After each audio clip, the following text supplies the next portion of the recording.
Pertama Petrus 4 ayat 12 sampai dengan ayat 19.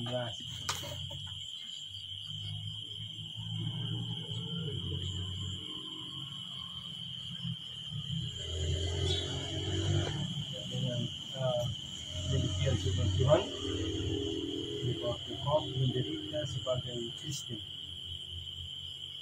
Saudara-saudara yang dikasih, janganlah kamu heran akan nyala api siksaan yang datang kepadamu sebagai ujian, seolah-olah ada sesuatu yang luar biasa terjadi atas kamu.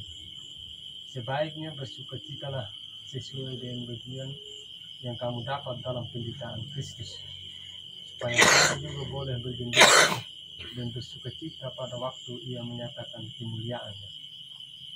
Berbahagialah kamu jika kamu dinista karena nama Kristus, sebab roh kemuliaan yaitu roh Allah ada padamu. Janganlah ada di antara kamu yang harus menderita sebagai pembunuh atau pencuri atau penjahat atau pengacau. Tetapi jika menderita sebagai orang Kristen, maka janganlah ia malu, melainkan hendaklah ia memuliakan Allah dalam nama Kristus.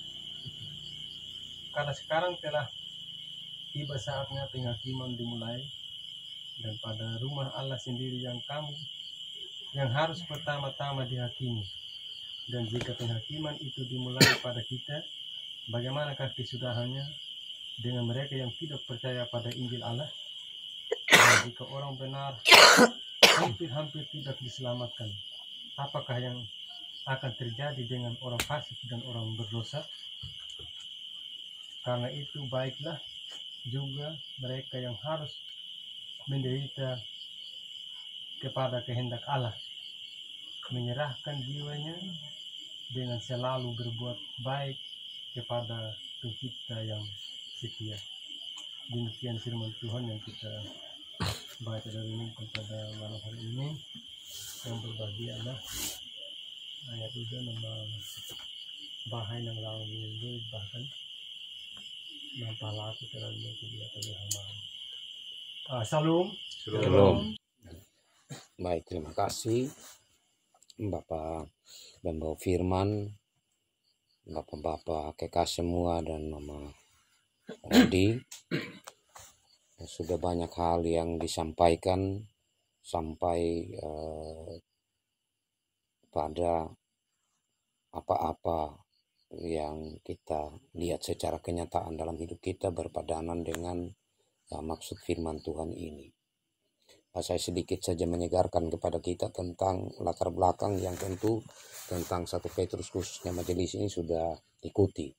Bapak-bapak yang lain penyegaran bagi kita bahwa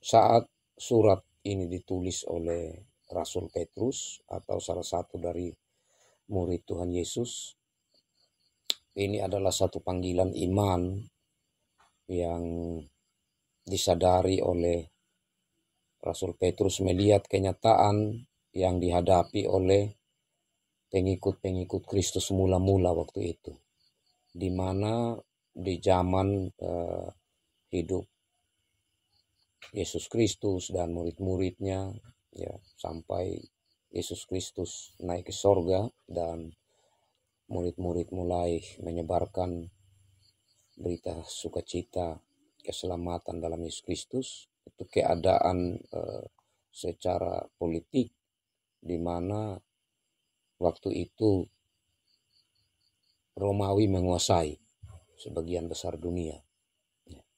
Jadi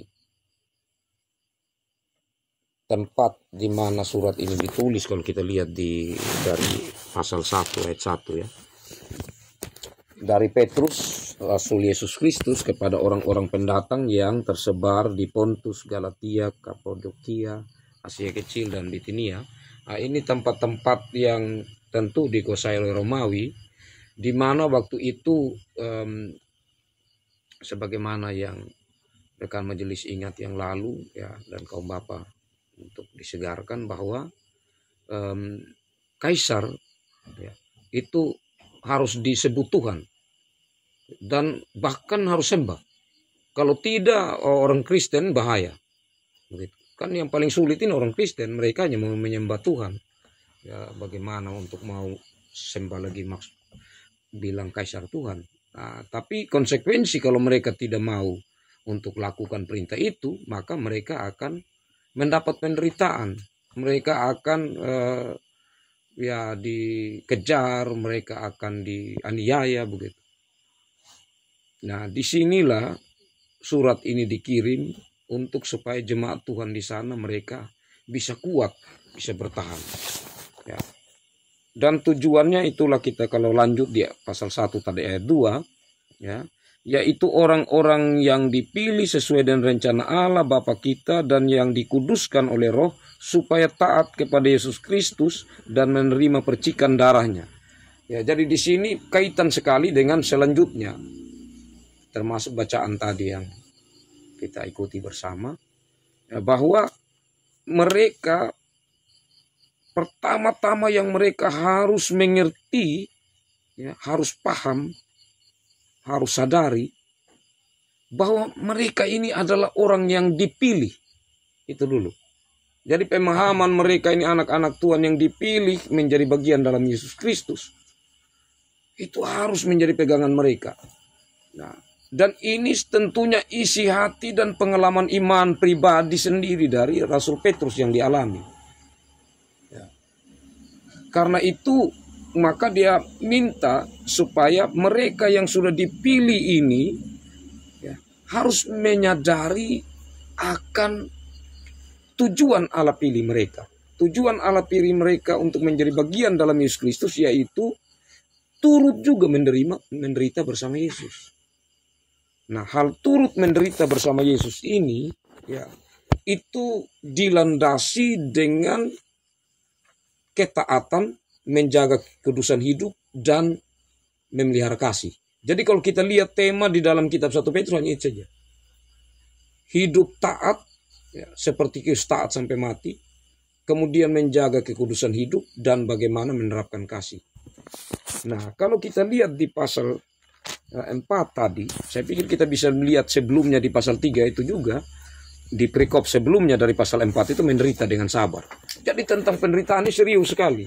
Karena dari pasal 3 mulai dari ayat 13, kalau kita lanjut sampai pasal 4 bagian akhir sebelum pasal 5, itu sungguh berbicara tentang bagaimana menderita tetapi sebagai orang Kristen tetap sabar, tetap teguh. Landasannya seperti yang Bapak sampaikan tadi.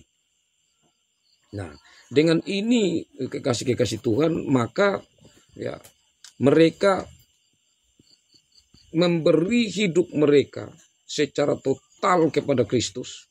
Artinya menderita karena kebenaran, jangan menderita karena lain-lain. Ini maksudnya di sini Rasul Petrus bedakan memang.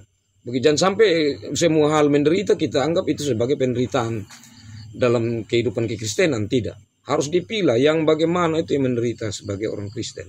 Disinilah yang kita bisa merasakan satu kebanggaan, bahkan dia bilang sukacita, dan itu yang berat. Tapi kalau sudah ada dalam pemahaman itu bahwa ini karena saya dipilih dan mengambil bagian dalam penderitaan Kristus, maka itu mendatangkan sukacita. Memang seperti Bapak Noel bilang, ini hal yang sulit, ya, tidak gampang, sulit sekali, karena kita cepat respon dalam satu keadaan yang sulit. Ya. Apalagi kalau kita melakukan kebenaran. Kita berupaya membela diri kan. Kalau macam dinista, dibuat menderita, itu hal yang tidak mudah bagi kita. Tapi di sini kekasih Tuhan, ketaatan itu yang diminta. Nah, kita tidak begitu saja dilepas. Dia kasih lagi satu jaminan di sini, ya, bahwa kita itu punya roh, ya, seperti Bapak Arta katakan tadi. Jadi Allah mendampingi kita dengan roh.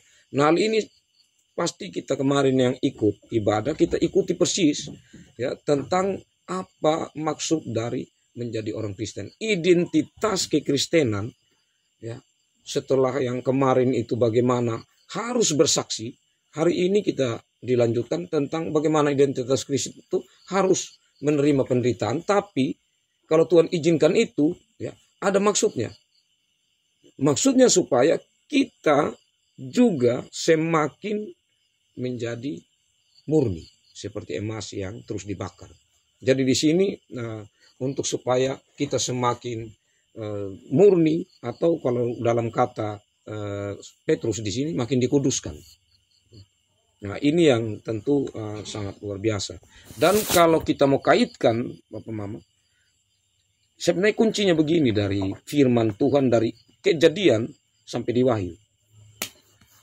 Saat Adam dan Hawa jatuh dalam dosa, masalah mereka jatuh karena tidak taat. Saya singkat saja. Khotbah kemarin itu mereka dituntut supaya murid-murid ini taat. Taat kepada, bergantung penuh dan taat. Nah, hari ini juga dipanggil untuk taat. Kenapa? Karena hanya dengan taat itu maka kita berada di dalam hubungan yang indah dengan Tuhan. Dan kalau berada dalam hubungan yang indah dengan Tuhan, berarti itu Eden. Karena Eden, mungkin saya pernah sampaikan ini, Eden itu benar-benar ada di dunia. Sungai Tigris dan Efrat itu benar-benar ada di dunia. Eden itu ada di mana? Itu ada di wilayah Kanaan. Jadi saat Adam dan Hawa diusir dari Kanaan, diusir dari Eden itu, nanti ada saatnya Allah memanggil kembali untuk kembali ke Eden. Bangsa Israel dipanggil dari Mesir masuk kembali ke Kanaan di Eden itu. Yang nanti bukti kehadiran Allah seperti tabernakel yang kemudian dibangun dalam bentuk bait suci pada akhirnya. Nah, tapi kemudian bangsa Israel tidak taat, dibuang lagi kemana? Ke Babel. Nah, tetapi Eden yang kemudian itu siapa? Eden yang kemudian itu kan Yesus Kristus sendiri. Kan dikatakan ada saatnya orang tidak menyembah lagi di Sion, tidak menyembah lagi di Gunung Gerisim. Karena bait Allah itu adalah Yesus sendiri. Karena dikatakan coba rombak, bangun bait saya akan robohkan dalam waktu 3 hari. Dia semua menyampaikan tentang diri. Nah, karena itu maka kalau kita taat maka kita melekat kepada Kristus. Firman Tuhan yang lain juga mengatakan bahwa akulah pokok anggur. Kalau kita ada melekat dengan Dia, maka kita akan hidup. Nah, inilah rahasianya kekasih-kekasih Tuhan. Meskipun menderita, tapi kalau tetap taat, maka itu menjadi sukacita tersendiri karena kita tetap melekat dengan Tuhan. Melekat dengan Tuhan itulah jaminan hidup yang sesungguhnya sebagai Kristen sejati. Jadi itu saja, saya pikir kekasih-kekasih Tuhan untuk dari segi latar belakangnya saja. Dan berkati saya kembalikan Bapak Mitra.